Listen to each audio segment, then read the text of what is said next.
Bonjour les amis, si vous avez cliqué, vous savez déjà pourquoi je suis là. C'est pour décrypter le match de Manchester United aujourd'hui contre Newcastle.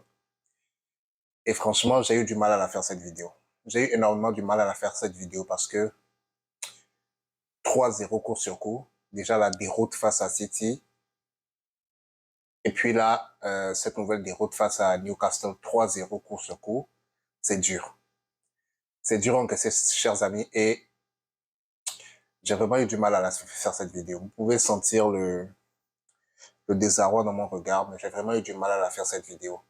Mais je vais quand même essayer de la faire. Je vais quand même essayer de parler de ce match parce que ce n'est vraiment pas ce à quoi je m'attendais. Déjà, on va parler du line-up. Il y a eu beaucoup de changements dans le 11 de départ. Et quand j'ai vu le line-up, je me suis dit, mais en fait, United a deux équipes. Manchester United a deux équipes. Et dans les deux équipes, il n'y a que des potentiels titulaires. Aujourd'hui, on a eu un 11 totalement différent du 11 qu'on a eu contre euh, Manchester City. Et les joueurs qui ont joué les deux matchs, je ne pense pas qu'il y en a beaucoup. Je pense qu'il y a Onana, Harry Maguire et puis Anthony dans une certaine mesure. Mais à part ça, tous les autres joueurs, et qui d'autre? Je pense que j'en oublie, mais je ne sais pas. Mais à part ça, tous les autres joueurs, c'est vraiment que des remplaçants, que ce soit au milieu, Hannibal, Casemiro, ah oui, et puis les ailiers Diogo Dalot également, parce que Reguilon, il n'avait pas joué le match contre City. Il était au banc. Donc, euh, dans ce 11 de départ, je suis vraiment abattu par ce match. Pas par ce match particulièrement, mais par toute l'ambiance qu'il y a à Manchester United. C'est pour ça que j'ai vraiment du mal à la faire cette vidéo. Dans le 11 de départ, on avait en défense Harry Maguire et Lindelof. Les ailiers, Diego Dalot et puis Reguilon au milieu, Hannibal et Casemiro. Et le front d'attaque était composé de Garnacho, Mason Mount qui est revenu dans le 11 de départ et Anthony et puis en numéro 9, Anthony Martial. Comme d'habitude, Manchester commence le match en pressant. Manchester commence le match très très bien. Manchester propose de très belles choses. Et comme d'habitude, on a du mal à trouver les attaquants. Comme d'habitude, on a du mal à trouver les neufs. Comme d'habitude, on a du mal à construire au milieu. Et comme d'habitude, euh, après la 20e minute, tout s'écroule complètement. Comme d'habitude, après avoir pris le premier but, tout s'écroule complètement. Et comme d'habitude, on prend le premier but entre la 20e et la 30e minute. C'est inconcevable ce qui se passe à Manchester United. C'est inconcevable. Et je n'ai vraiment pas les mots pour vraiment dire aujourd'hui qu'est-ce qui se passe. Je ne sais pas si c'est de la faute de Ten Hag. Je ne sais pas si c'est de la faute des joueurs parce qu'aujourd'hui, on a eu des joueurs complètement différents. Des joueurs qui, à mon sens, devraient avoir envie. Des joueurs qui, à mon sens, devraient montrer de la détermination. Mais ça n'a pas été le cas. Les buts qu'on a pris, les contre-attaques qu'on s'est pris, il y a vraiment une latence, une errance dans la défense incroyable. On dirait que le défenseur accompagne les attaquants de l'équipe adverse à aller marquer. Il n'y a pas d'agressivité. Il n'y a aucune agressivité dans cette équipe. Aucune agressivité, aucune envie. Je ne sais pas ce qui se passe. Je lis des choses ça et là. Je ne sais absolument pas ce qui se passe dans cette équipe, mais ça devient aberrant.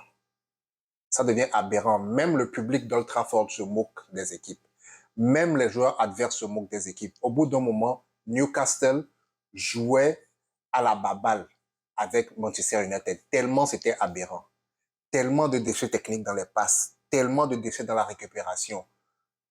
Au bout d'un moment, l'équipe était divisée en deux. C'est-à-dire Casemiro qui collait complètement sa défense. Et puis Hannibal qui était loin là dans l'attaque. Donc, dès que la défense récupérait le ballon, il y avait du mal à construire parce qu'il y avait plus de milieu. Tout le monde, soit ceux de derrière étaient complètement au milieu et ceux de devant étaient complètement en attaque. Donc, il n'y avait vraiment pas de milieu pour construire la balle, pour amener la balle devant. C'est inconcevable. On faisait que des passes longues, on essayait de trouver Garnacho, soit Anthony. C'est inconcevable. Ce n'est pas un plan de jeu, ça. Et ça, je le dois principalement à Erik ten Hag. C'est Erik ten Hag qui est l'entraîneur. C'est lui qui fait les compos de match. C'est lui qui dirige l'équipe. C'est lui qui décide quel plan de jeu jouer. Et il n'y a aucun plan de jeu depuis des semaines. Il n'y a aucun plan de jeu. Erik ten Hag nous a vendu ici un jeu transitionnel, un jeu rapide vers l'avant. Mais le jeu rapide vers l'avant, ça se construit. Le jeu rapide vers l'avant, ça se construit avec des joueurs capables d'être là à la construction. Et il n'y a rien de tout ça dans son jeu. Erik ten Hag, je ne sais pas ce qu'il veut proposer, je ne sais pas ce qu'il attend, mais ça ne fonctionne pas. Ça ne prend pas. Et aujourd'hui, on est encore la preuve palpable.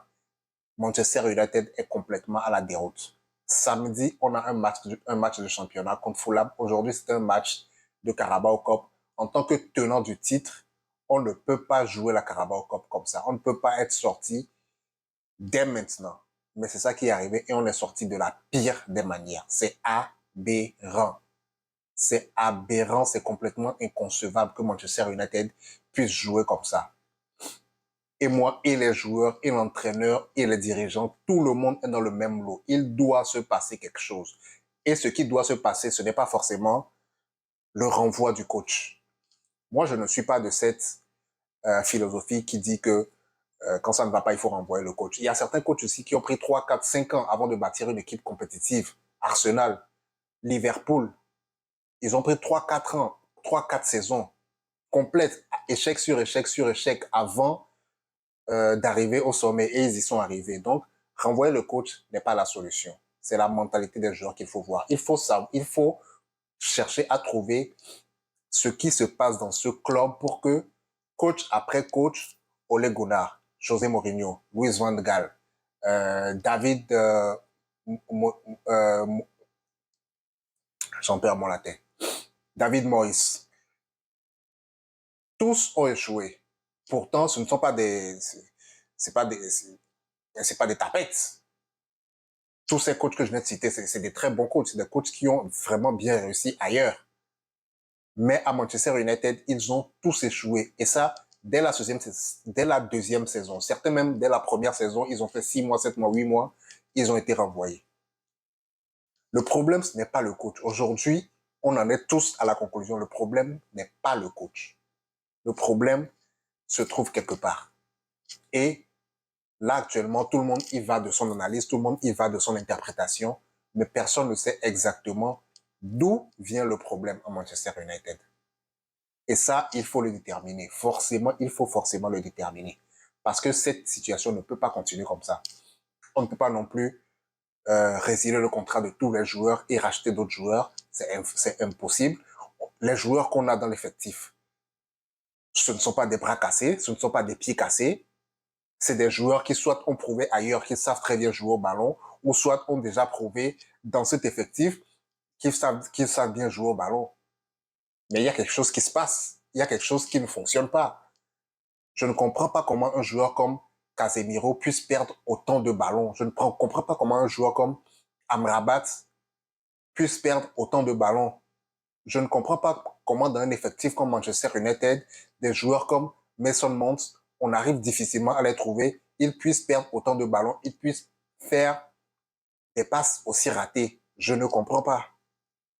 Je ne comprends pas comment des joueurs comme Anthony, virevoltant qu'on a vu à l'Ajax, n'arrivent pas à dribbler un seul défenseur. Je ne comprends pas. Je ne comprends pas. Et Diogo Dalot, alors lui, défensivement, nul à chier, éclaté au sol. Heureusement qu'il a été remplacé après par Wan-Bissaka. Éclaté au sol, Diogo Dalot. Il n'y en a pas un seul pour attraper l'autre dans ce 11. Même avec les remplaçants, je ne sais pas combien de remplaçants il y a eu, mais ça ne fonctionnait toujours pas. Les titulaires habituels sont arrivés. Marcus Rashford, Bruno Fernandes, Casemiro est sorti. Il a été remplacé par Amrabat. Ça n'a pas suffi. Rien n'y fait. Ça ne fonctionne pas, ça ne fonctionne pas, ça ne prend pas. La sauce ne prend pas. Je ne sais pas ce qui se passe, mais la sauce ne prend pas. Les joueurs jouent avec le frein en main, ils jouent avec la peur au ventre, ils font des passes ratées, ils ne tentent pas des choses. C'est complètement... Il n'y a rien à prendre. Il n'y a rien à prendre dans cet effectif. Et ça, c'est très grave à l'aube d'une d'une nouvelle direction à Manchester United. Il y a les rumeurs de l'acquisition du club par soit un ou l'autre. Je reviendrai après avec une autre vidéo sur ça. Mais à l'aube d'une nouvelle acquisition du club, je pense que ce genre de choses peuvent être très rédhibitoires. Parce que le nouveau propriétaire qui arrive, en voyant ça, en arrivant, il va vouloir faire le ménage et beaucoup de têtes vont tomber. Alors que ce ne sont pas de mauvaises personnes, ce ne sont pas de mauvais dirigeants. On n'a pas un mauvais coach, on n'a pas de mauvais joueurs. Mais le mal est ailleurs. Moi, je le dis et je le répète, on n'a pas de mauvais joueurs. Les joueurs qui sont sur le terrain, c'est pas des bras cassés. On l'a vu et revu plusieurs saisons. Ce ne sont pas des bras cassés. Ils ont réussi ailleurs. Et je suis sûr et certain que s'il y en a qui quittent Manchester United, ils iront réussir encore où ils vont. Mais pourquoi c'est à Manchester United qu'ils n'y arrivent pas? C'est que le problème, il est ailleurs. Pourquoi les coachs qui viennent à Manchester United, ils ne réussissent pas, mais quand ils vont ailleurs, ils réussissent. Ils réussissent ailleurs avant d'arriver, et quand ils arrivent, ils ne réussissent plus. C'est que le problème est ailleurs. Et où est-ce qu'il est le problème? Il faut qu'il le trouve. Il faut que tout le monde, staff technique, dirigeants, joueurs, tout le monde s'asseye et trouve où est le problème. Parce qu'il y a un problème quelque part, forcément. Ce club ne peut pas continuer à jouer comme ça. Je l'ai dit, samedi, on va jouer contre Fulham. Je ne sais pas ce qui va se passer là-bas. Et je ne m'attends à rien du tout. Depuis le début de la saison, j'ai vu une statistique aujourd'hui. On est à 46% de victoire. Pour un club qui prétend jouer le haut du tableau, ce n'est pas suffisant. C'est très en dessous de la moyenne. C'est très en dessous de la moyenne pour un club qui prétend vouloir tutoyer les sommets. C'est très en dessous de la moyenne. Pardon. Et le problème, il se trouve forcément quelque part. Et le quelque part où il est le problème, on doit le trouver. Les dirigeants, tout le monde doit s'asseoir, faire une réunion de crise et le trouver. Et ça doit être implémenté par Erik ten Hag et son effectif. Et s'il ne prend pas les devants, je pense que s'il ne prend pas les devants, sa tête va sauter. Mais ça, ce n'est pas la solution parce qu'on l'a fait maintes et maintes fois.